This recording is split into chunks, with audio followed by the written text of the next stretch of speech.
Ladies and gentlemen, I'm with Mr. James McAvoy. Hello. Here he is, Professor X. What an exciting event this must be. And we have, of course, so many of your co-stars here with you. Am I right in thinking that the scene we've seen in the trailer, no spoilers, but the scene that you have with Patrick Stewart, that was your first day of filming? It was my first day and his last day. Yeah, it was fairly intense, but, you know, getting to do your character at someone's face who is doing it back at you and in your mind, because you've been a fan of his since he was 10, doing it so much better, was quite nerve-wracking, but it was good.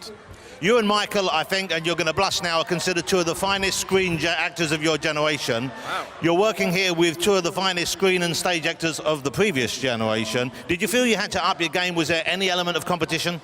Well, when you get home and you realise that your generation's the best, you just, you know, the pressure's off that. I don't mean that. I don't mean that. Okay. They're two of the finest actors working today, and, you know, being next to them, being in the same movie to them is a real honour. You do feel like you need to up your game, but you kind of feel like that every time you step into an X-Men movie, because we've got these fans, these people who take it so seriously, they get so passionate about. They've been feeling that way about it since the 60s, and, you know, you just, when you've got that kind of support, you do feel privileged, but you feel it incumbent upon you to do it right. So the pressure's on always.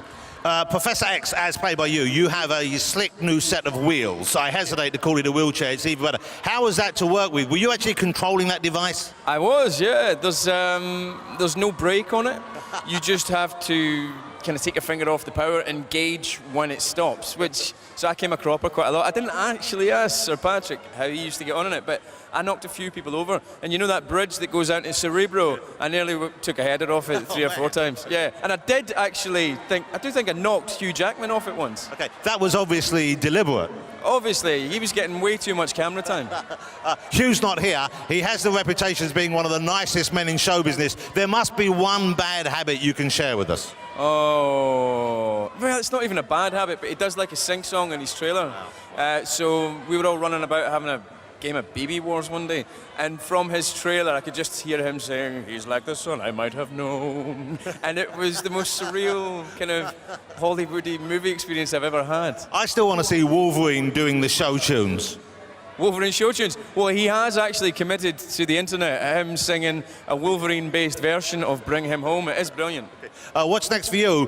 You've got the next X-Men movie on the horizon. Do you know when you start filming that? I think, you know, nothing is set in stone, but I think next summer we start shooting that. Wow. I'm just going to get done now for saying that, but I think that's the truth. And tonight there's a bit of a party. When do you go off to the next of these premiere events? I go tomorrow night to Sao Paulo. And then I fly back to Europe for one, and then from there go to New York again for a bit more. One final question. I know a lot of the fans loved in First Class the relationship between you and Mr. Fassbender, Charles and Eric. There was an intimate moment or two there. Yeah. There was a connection. Do we finally get to see them kiss? Air kiss.